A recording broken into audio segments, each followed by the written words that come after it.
Hi everyone. As promised, today we'll do a review for the second exam.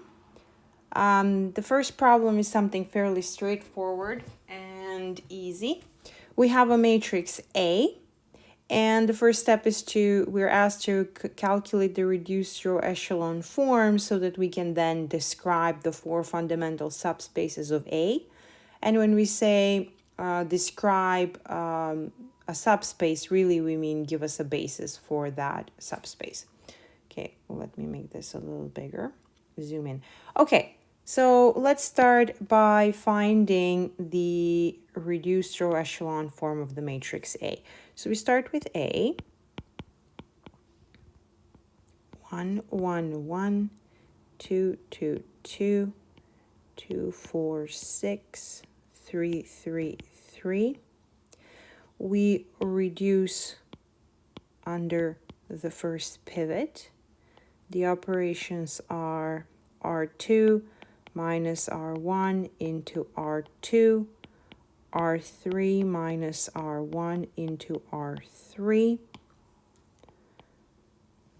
The first row stays the same. The second, we have 0, 0, 2, 0, and then we have 0, 0, 4, 0. The second pivot is right here. We can reduce above and below simultaneously. We have R1 minus R2 into R1, R3 minus 2R2 into R3. We get 1, 2, 0, 3, 0, 0, 2, 0, 0, 0, 0, 0. This is still not the reduced row echelon form because we have to have that second pivot equal to 1. So the next operation would be 1/2 R2 into R2, and the reduced row echelon form is going to be 1, 2, 0, 3, 0, 0, 1, 0, 0, 0, 0, 0. So this is R. Now the pivots are 1 and the first one in the first row and then in the second row. So comparing this to A, we see that the first, I'll just put squares around the pivot positions in A, although if I were to ask you what are the pivots of A, they're not 1 and 4. You cannot see them until you reduce. So the pivots, we normally read them from a U or an R. The values might not be the same, but that's less important. All right. Now let's talk about the four fundamental subspaces. There are a couple that we can immediately see. So for example, we right away know the column space of A. So let me say a basis for the column space of A would be the first and the third columns of A. So 1, 1, 1, 2, 4, 6. Remember, we cannot use the columns of the reduced row echelon form to find the column space because they're obviously not describing the same spaces. But the pivot columns in R correspond to pivot columns in A. The way that the columns of A are sort of related is the same way in which the columns of R are related. For example, you could see here very easily that the second column is 2 times the first, and the same is true in A. This column is 2 times that column. This column is 3 times the first column. This column is 3 times the first column, and this one is independent, so you cannot express it as a combination of the other 3 or the ones before it. So and the exact same thing is true in A. As I've said many times, a basis is not unique, so this is not the only basis for the column space. We would have to use the third column, but we could, instead of the first, use the second or the third because they're multiples of the first column. And of course, there are other options as well, but let's stick maybe with the algorithm of using the pivot columns. Now, we also have the basis for the row space of A, which is the column space of A transpose. Now, this basis can be taken either from A or from R, and it would consist of the pivot rows in either matrix. I'll use the matrix A. So 1, 2, 2, 3, and 1, 2, 4, 3. This also is a basis for the row space of R. Okay, because when we carry out elimination, we are simply taking linear combinations of the rows of A. So ultimately, the algorithm that we're applying here just says that 0 is a linear combination of the first two rows, meaning that the three rows of A are linearly dependent. It shows that the first two rows are linearly independent and how to obtain them. So for example, the first row would be obtained after, well, this and that, a combination of those two operations, and so on. Now, when we discuss the null space and the left null space, we have to think a little bit. We can use to find the null space of A.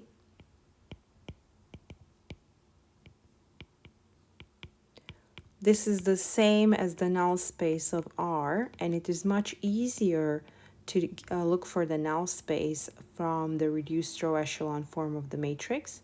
For each free column, or for each free variable, so I'll just write them here, x2 and x4, we're going to get one special solution. So how do we get those solutions? Well, you take turns in setting up a free variable equal to 1 and then the other free variable or variables equal to 0. So I can set up the second variable to be 1 and the last one is 0, and then this one 0 and that one 1, and then use those two numbers to figure out what x1 and x3 must be. Now, from this equation, from the second equation, this literally just means x3 equals 0. So this row doesn't depend on x4 or x2. So in both of these, we are going to have zeros. And then if we use x2 equal to 1, so this is a 1, but that's a 0, really we're saying x1 plus 2 must be 0, so x1 better be -1. Sorry, -2, not -1. We want x1 plus 2 to be 0. And then from the other solution, we get -3. You can quickly check that these two vectors are orthogonal to the rows of R, and they're also orthogonal to the rows of A. And this is the null space of the matrix A. Now, to find the left null space, we are going to carry out some operations, or actually we're going to do the same operations that we have here. In fact, we could get away without applying this operation, because what this operation does is it eliminates here, and we don't care about that. We only care about the last row that we would obtain in B. Also, dividing by a half in the second row is not important. So really, we want these two operations and then that operation, which would lead us to the original upper triangular matrix U.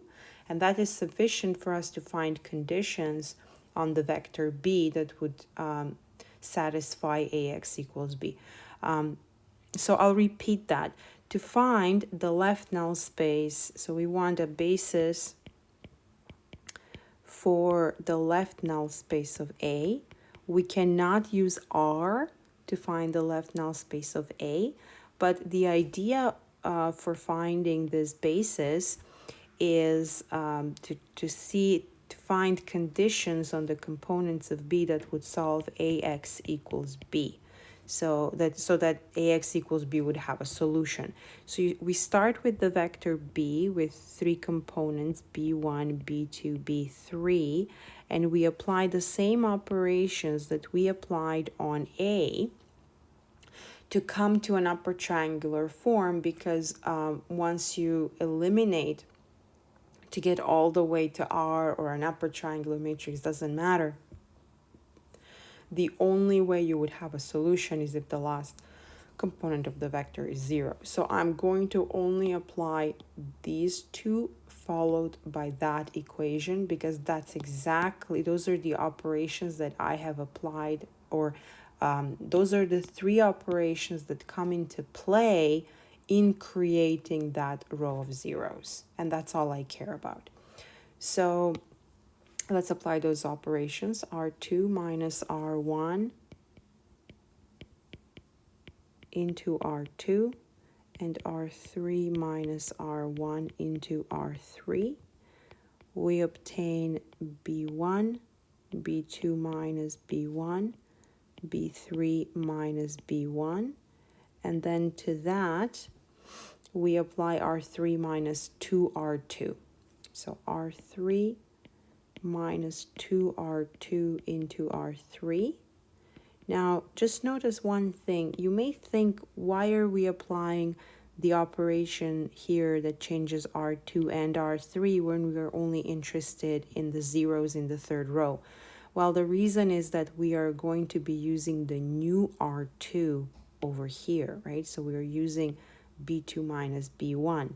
If we had failed to apply this operation, we would not be getting that corresponding row of zeros.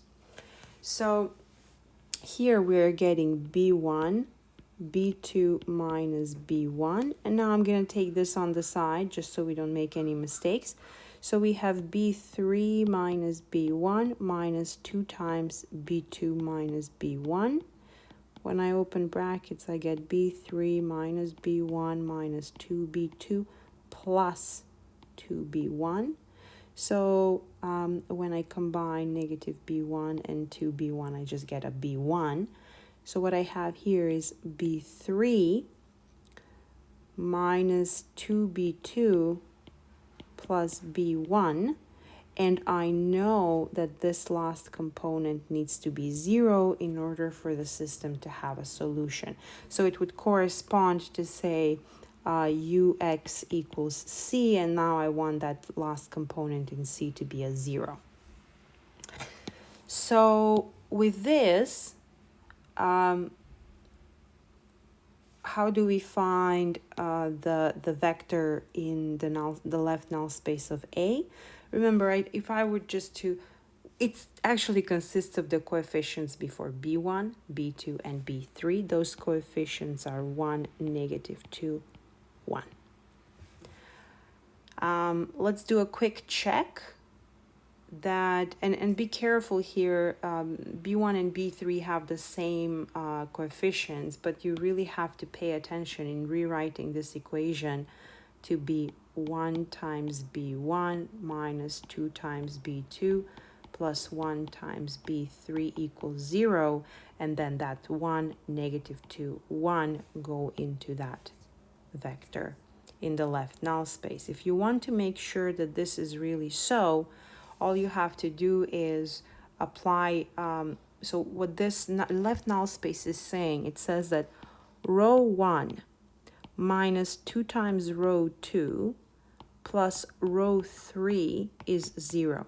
That's what the combinations in the left null space tell us. So if we were to try first row plus last row minus 2 times the second, will we get 0? That's the question. So if I do the first plus the last, I'm going to get a 2, a 4, an 8, and a 6. And that's exactly what we get if we multiply this row by 2. So indeed, this gives us a 0 combination of the rows. Okay, so that's all for that part of the problem. Now the second problem, so actually these are unrelated. Yeah, there is no part A. Ooh, I think I missed a part B here.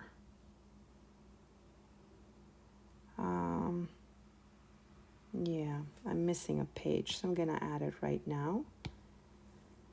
The problem here is, so part B of the problem is find the complete solution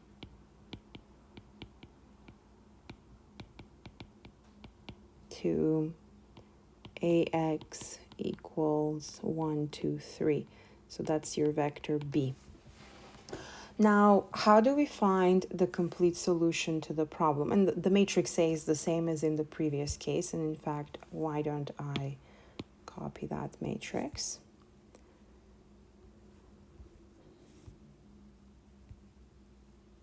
Okay, that's not what I wanted.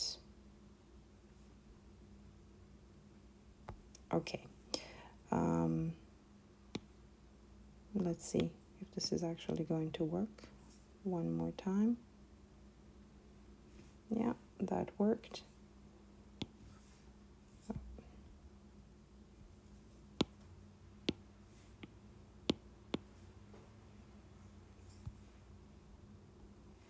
All right, we're getting there.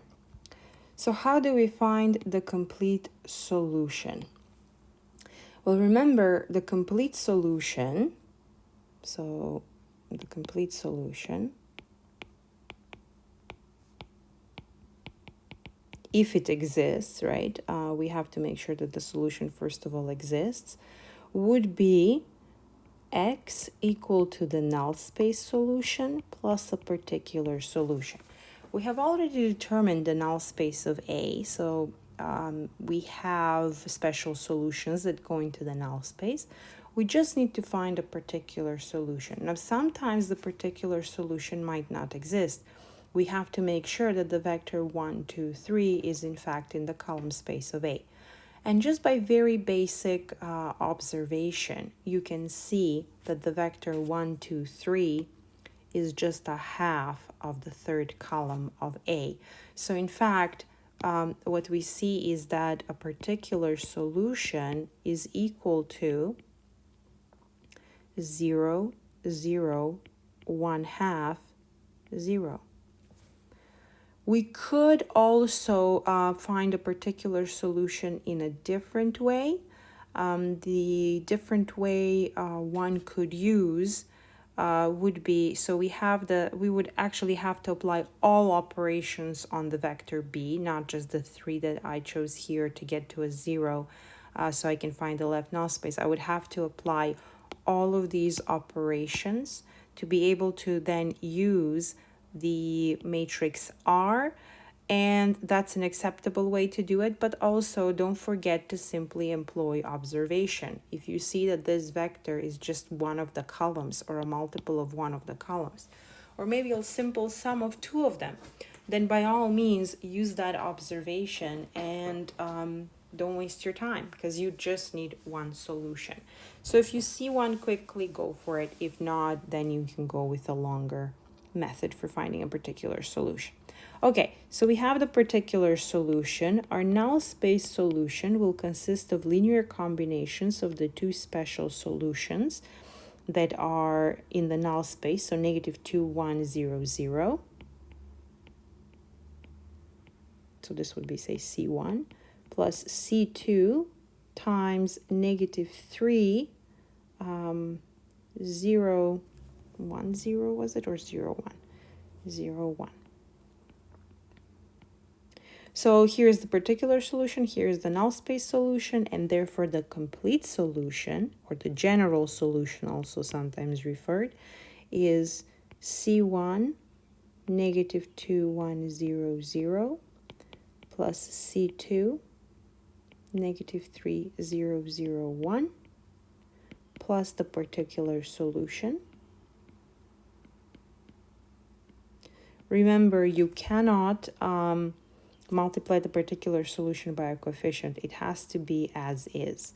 There is more than one particular solution that one could find, but we just need one of them because the rest is taken care of by the coefficients C1 and C2.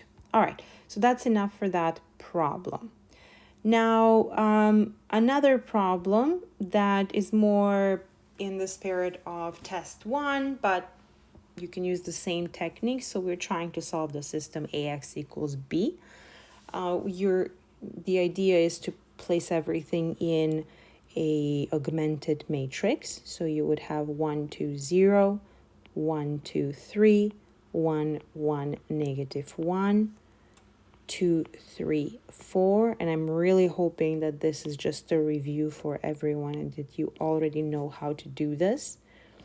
So we'll eliminate under the first pivot. We'll have R2 minus 2R1 into R2 applied on all 4 columns.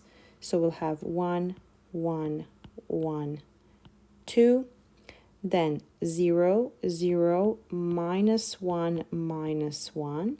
Then 0, 3, negative 1, 4. Now we want to continue in the second row, but this negative 1 cannot be a pivot because there is something to the left and below which is not 0.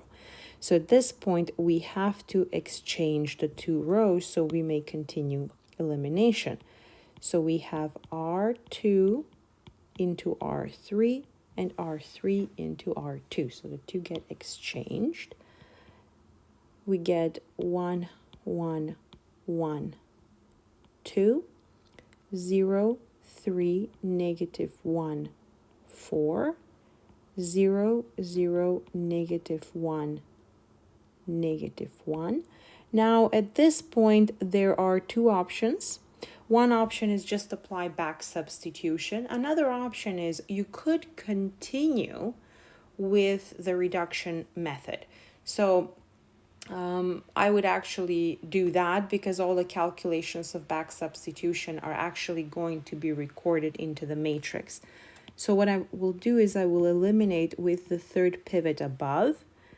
The 2 operations will be R1 plus R3 into R1, R2 minus R3 into R2, and we will get 1, 1, 0, and then 2 minus 1 is a 1, 0, 3, 0, and then a 5, and then 0, 0, negative 1, negative 1. Now, at this point, I'm going to be getting a fraction for the second component, but that's okay. So I could decide here to first divide by all the pivots, make sure all the pivots are 1s in the corresponding rows, or I could just carry out the operations. I could just continue with the operations. It doesn't matter that we apply the Gauss-Jordan method perfectly here. So I will just continue with elimination regardless. So I have R1 minus a third of R2 into R1. So I know I will have 1, 0, 0 here. And then I have 1 minus 5/3. So that's actually negative 2/3. Here we have 0, 3, 0, 5, 0, 0, negative 1, negative 1. And the other 2 operations that give us everything are essentially 1/3 of R2 into R2 and minus R3 into R3. And what that will do is divide this by 3 and that by 3 and turn these minuses into pluses. And the 3 solutions, now I can just read from the first equation over here. This just says x1 equals negative 2/3, x equals negative 2/3, y equals 5/3, z equals 1. So x equals negative 2/3, y equals 5/3, Z equals 1. And you can double check that you really have that. You can just carry out a matrix multiplication and make sure that you have the correct answer. All right, now I know you had something like this for homework. Not sure everybody did it. So using row manipulations, let's make this a little bigger. Calculate an UL decomposition for the matrix A. So the idea here is that you're going to apply some operations that will take us to a lower triangular matrix and not an upper triangular matrix. So the usual process of Gaussian elimination is you start with a matrix A, you apply some elimination, and you get to U, right? Now when you go back, you apply the matrix L. This would give you, so this thing gives A equals LU, right? Now, these elimination steps that we apply here, they serve, so in the standard approach, they serve to eliminate below pivots. And the corresponding elementary matrices are lower triangular matrices. They're not exactly this L, but they're lower triangular matrices. And eventually we get to an upper triangular matrix. Well, here, the idea is that we want to apply some kind of operations to get to a lower triangular matrix. And those operations better be upper triangular. Whether they're this particular U or not is not important for the time being. In fact, they won't be, because this U takes us from L to A and not from A to L. But the point is that we are trying to get to a lower triangular form and not an upper triangular. So we want to preserve this and therefore eliminate that 4. So just as long as you're clear on what the goal is, so as I said, the goal is to eliminate this 4, then how would you do it? Well, certainly not going downward. I need to eliminate here, and I can do that with this pivot, so, or this number. So eliminating upwards will remove that 4, maintaining everything else here. I mean, yes, this 5 will change, but it will not be eliminated because that won't be the operation I'm applying. So the operation that I will use is to eliminate with the second row up, and that would be row 1 minus 4 times row 2 into row 1. And the operation results in 1, 0, 1, 1. The second row remained unchanged. This is a lower triangular matrix L. We started with an A. Now, what about this operation? What kind of a matrix is it? Well, you could start by writing that matrix. And how do you do that? We'll simply apply that operation on the identity matrix. So this is the identity matrix. You have row 1 minus 4 row 2. That would give us a negative 4 here and a 0 there. This is indeed an upper triangular matrix. But this is not the matrix we're looking for.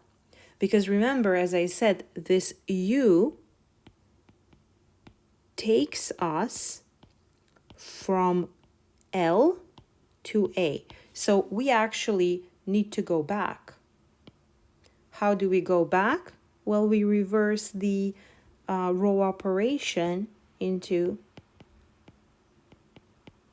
this. And the matrix in question will be one with a plus 4 and not a negative 4. So this actually is the matrix U.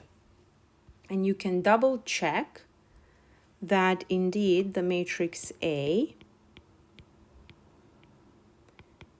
equals 1, 4, 0, 1 times 1, 1, 0, 1. So the purpose of this problem is really to test your understanding on how matrices act. So matrices act when matrices act on the left. So how U acts on L. U acts on the rows of the matrix L to take us from L to A. If I were to multiply that equation by U inverse on both sides, then U inverse would act on A to get us to L. And this is in fact U inverse.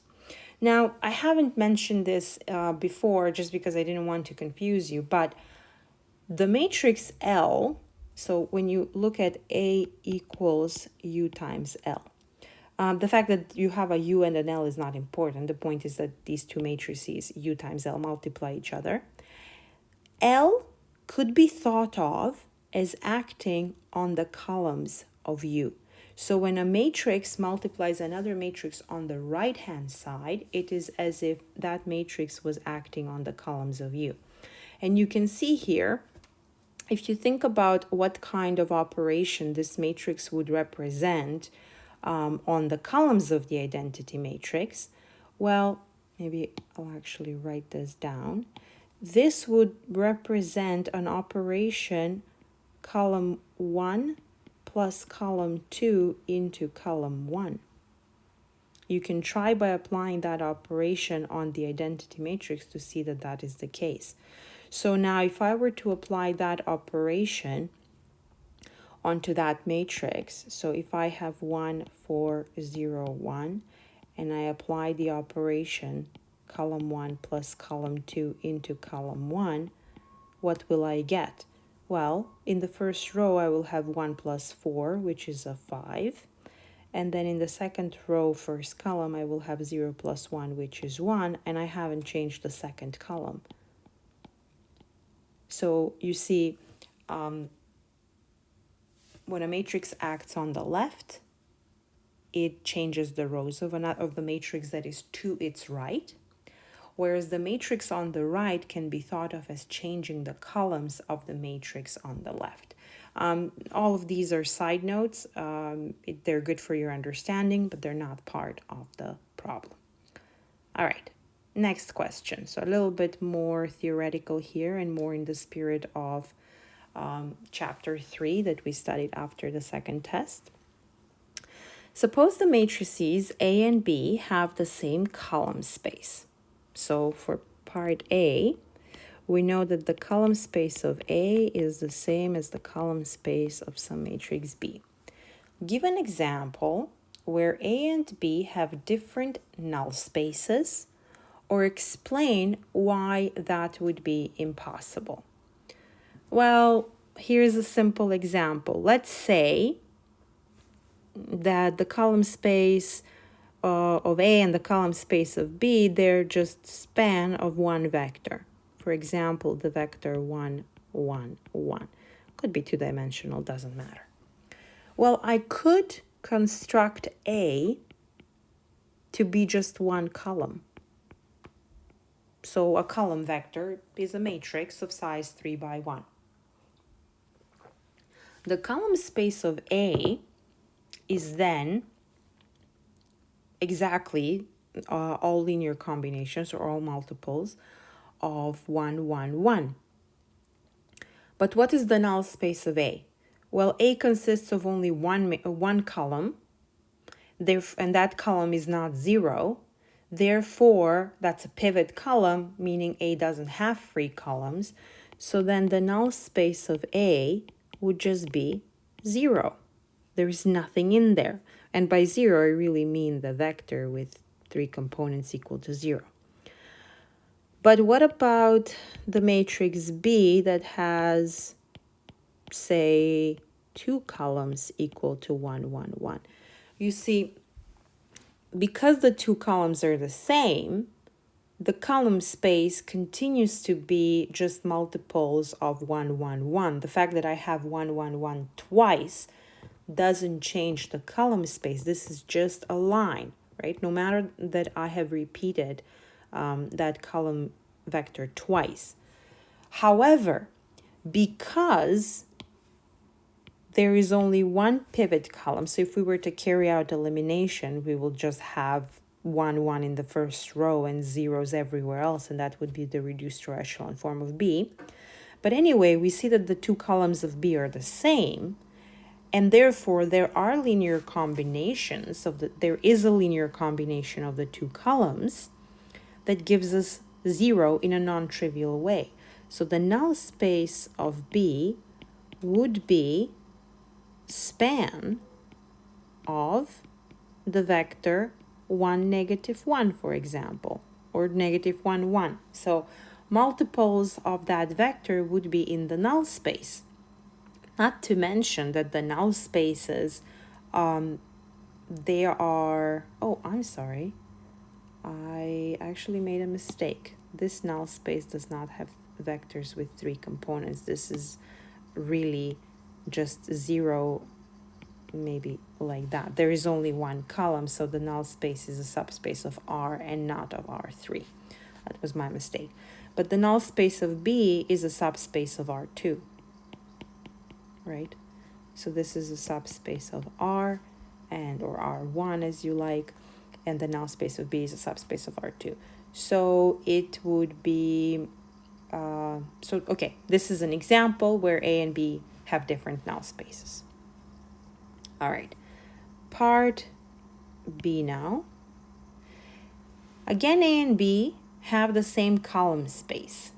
Give an example where A and B have different ranks, or explain why that would be impossible. Okay, now this really does extend over part A. So if A and B have the same column space, what does that mean? Well, the dimension of the column space of A and the dimension of the column space of B must be the same, right? If the column space of A is the same as the column space of B, then obviously the rank of A is the dimension of the column space of A, which is the dimension of the column space of B, which is in turn the rank of B. So the rank of A must always equal the rank of B. It is not possible for A and B to be of different rank. So A and B have the same rank. In fact, the example that we have under A, as I said, both of these have rank 1. Both of these are matrices of rank 1, even though A has 1 column and B has 2 columns. That is not important. So the way we construct a basis for the column space of a matrix is by looking at the pivot columns. So if two matrices have the same column spaces, then they must have the same number of pivot columns. Now, the pivot columns don't have to be the same exactly, but they will be linear combinations of each other. All right, part C. True or false? If B is a square matrix, then the column space of B is the same as the row space of B. Well, before answering this as true or false, why not try to cook up some examples? So, for example, C matrix. Let's take a matrix C that is 2 by 2. 1 by 1 would be too small, but 2 by 2 wouldn't. So one thing we always sort of note is that when we carry out elementary row operations on a matrix and get to the reduced row echelon form, the column space has changed because now all of a sudden we have zeros. Usually we have zeros in the bottom. So that gives me an idea that I could look at this matrix. Now, the columns are multiples of 1, 0, but the rows are multiples of 1, 1. So this column space, the column space of the matrix C, I perhaps should not have used the letter C, would be span of the vector 1, 0. Second components have zeros, but the row space is span right, this would be the pivot row, pivot column. This is already a reduced row echelon form of the matrix. So the first row is 1, 1. These are clearly not the same thing. So this vector space over here is just, you can think of the x-axis in the 2D space, in the plane, but this is a line through the origin. That is the line y equals x. So they're not the same space. Yes, they're both one-dimensional, but they're not the same space. So if B is a square matrix, then the column space and row space are the same. That is false. And the last problem for today. Find a 3 by 3 matrix A whose column space is the plane x plus y plus z equals 0 in R3. Now, I haven't talked much about geometry, although for some of you, linear algebra may have been the first place where, or may have been first introduced in the context of geometry. Also, if you have taken more advanced calculus courses, I believe Calculus 3 or multivariate calculus, Math 223, planes are introduced in the context of vectors. But so let me introduce this a little bit here. So in R3 we have some plane. Here is a plane. What does it mean to be on the plane? So because we are in R3 space, something like that. Obviously the plane has to go through the origin and it's infinite, but let's not worry about it too much. What does it mean to be a point on the plane? Well, it means that this point must satisfy the equation x plus y plus z equals 0. Its components have to satisfy that equation. So you could think of, so because this plane is a two-dimensional object, you know that you are looking for a matrix A with a two-dimensional column space or with two pivot columns. So the most trivial way of having a matrix A with two pivot columns is just have the third column be a 0. That just tells you that you really only have to worry about two columns. So how can you find, what we need is two columns that are linearly independent that will satisfy the equation x plus y plus z equals 0 for the components, right? We need the first plus the second plus the third component to equal 0. There are many, many choices. A simple one would be if the first component was a 1 and the second was a -1 and the third one was a 0. Another simple choice, but linearly independent from this one, would be 1, 0, -1, for example. Of course, you could have 1, -2, 1. You can have many, many choices because this is a vector space. There are infinitely many choices. But what is important is that you make sure to choose those two columns to be linearly independent, because otherwise you would be generating a one-dimensional space and not a two-dimensional space. So this is one example of a matrix A.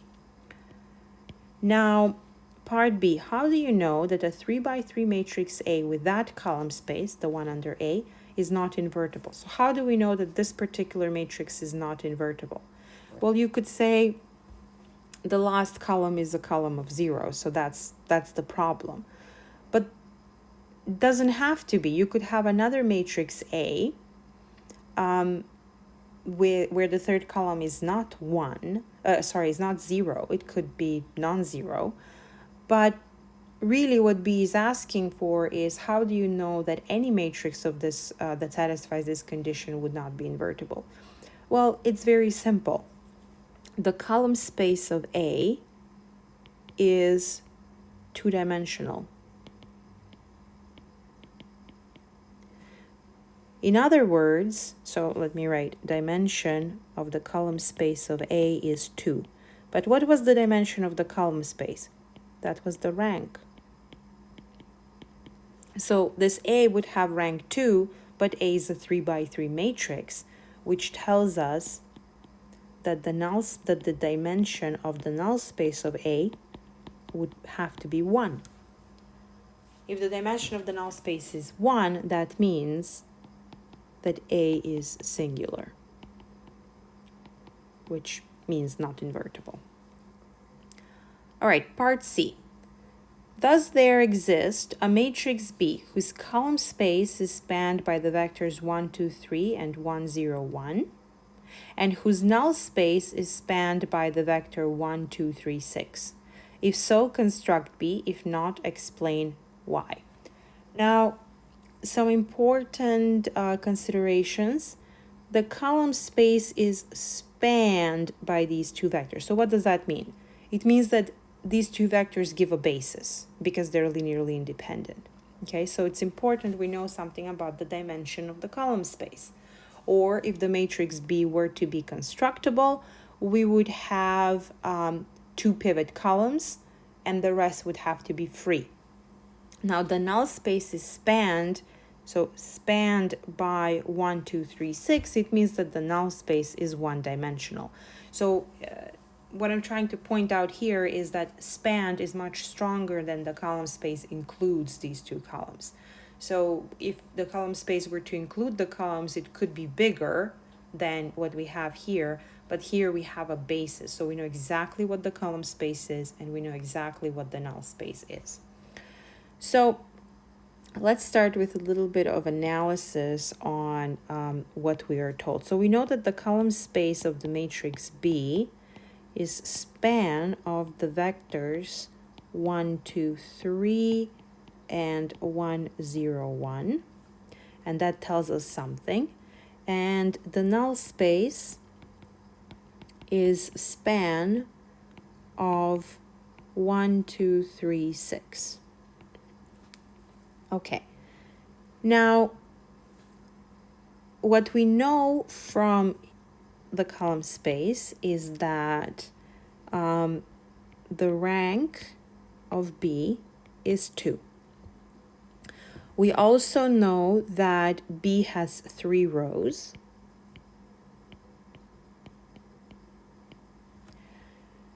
Now from the null space, we know that B has 4 columns. So from the null space, we know that B should have one free column. So from the fact that we are assuming that the dimension of the null space of B is 1, we want B to have 1 free column. However, if the rank of B is 2 and B has 4 columns, that means that B must have 2 free columns. So we have a contradiction. So let me write that. Rank B equal to 2 and B of size 3 by 4 implies dimension of the null space of B must equal 2, and that is a contradiction.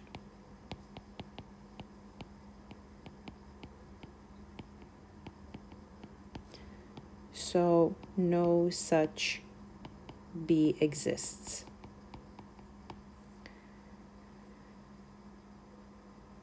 And part D, consider the set of all 3 by 3 matrices with the column vector 1, 1, 1 in their column space.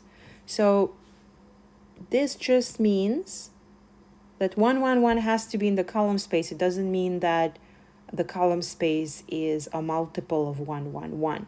It could be bigger, but it has to contain 1, 1, 1. Is this set a vector space? Yes or no, with a reason. Now, if you remember, the definition of vector space has 8 conditions in it, 8 properties. But The set here that we are considering, this set, it is a set of all 3 by 3 matrices. Now we know that just all 3 by 3 matrices without any restrictions are in fact a vector space, because all the rules that apply to vectors in terms of addition and scalar multiplication, they all apply to matrices as well. So we know that the set of all 3 by 3 matrices is actually a vector space. Therefore, when you consider a subset, so a set with certain restrictions would be a subset, to show that it is a vector space is enough to show that in fact it is a subspace of the space of all 3 by 3 matrices. So our strategy will be to check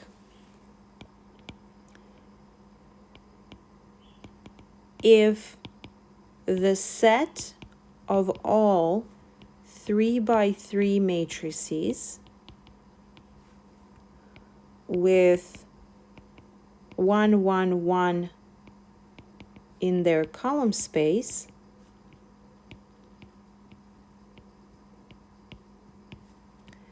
is a subspace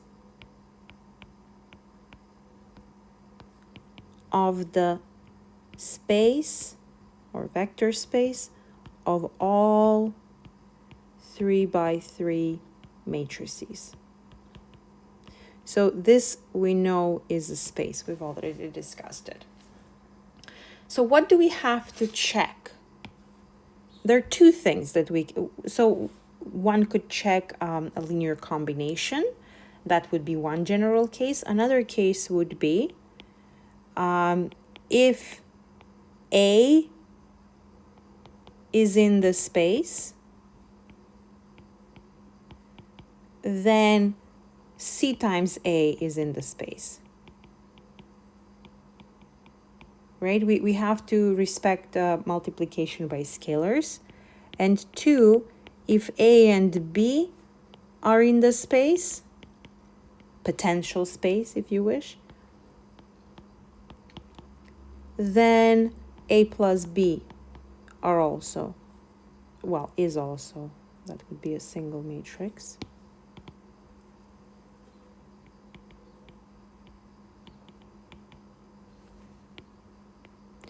The first property here is called closure under scalar multiplication. The second property is closure under addition. Now, this may or may not be obvious, but this first property is preserved. Why is it preserved? Because to have 1, 1, 1 in the column space, whether through a linear combination or just showing up in the matrix A, when you multiply the matrix by some constant C, all that happens is that all the columns of A just get multiplied by C, but that doesn't change the vector space. So multiplying a vector by a number doesn't change the vector space that that vector represents.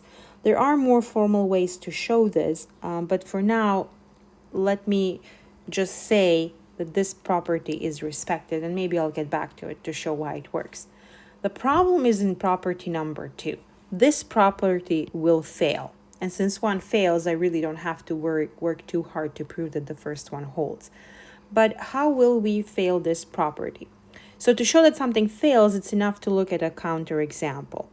So let's take the matrix A with the following. So it needs to be a 3 by 3 matrix. Okay, no problem. Let's say we have 1, 0, 0, 0, 0, 0. So this matrix has a column space that contains the vector 1, 1, 1. That's not all it has, but it has that vector in its column space in particular because the first column is going to be a pivot column. Now let's take the matrix B. That is just a permutation of the columns of A. So let's say it has 1, 0, 0, 1, 1, 1, 0, 0, 0. So the column space of A is exactly the same as the column space of B. But what about A plus B? Well, I have 2, 1, 1, 2, 1, 1, 0, 0, 0. You see, the column space of A plus B is just span of the first column. Well, this vector is not a multiple of 1, 1, 1. So the vector 1, 1, 1 is not part of the column space of A plus B. So the condition that if you have two matrices whose column space contains the vector 1, 1, 1, then you cannot conclude that the sum of those two matrices will also have the vector 1, 1, 1 in its column space.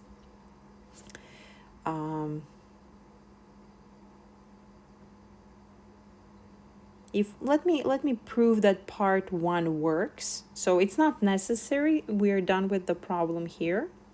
That's enough. But let me show you why part 1 works. So prove that if I'll actually prove something stronger. Prove that the column space of A is the same as the column space of C times A. So when I multiply a matrix by a constant, I've preserved the column space. It almost feels obvious, but let's see why that is the case. And we'll do that for a 3 by 3 matrix. So I have my matrix A, which has the columns A1, A2, and A3. Okay, and then I have the other matrix, C times A, which has the columns CA1, CA2, CA3. So obviously, the columns of A are multiples of the columns of CA. The columns of CA are multiples of the columns of A. Therefore, the two column spaces are exactly the same. So it may look difficult to prove this before actually making the statement or taking an example. And you see here that it really doesn't matter whether the matrix is 3 by 3 or 5 by 7 or 1000 by 7000. When you multiply by a scalar, the column spaces remain exactly the same. Unless you've multiplied by a scalar equal to 0. So obviously here we are assuming that C is not 0. If C is 0, then you just get the 0 matrix and that destroys the column space completely. But if C is not 0, then the column spaces get preserved. All right, that's all for today.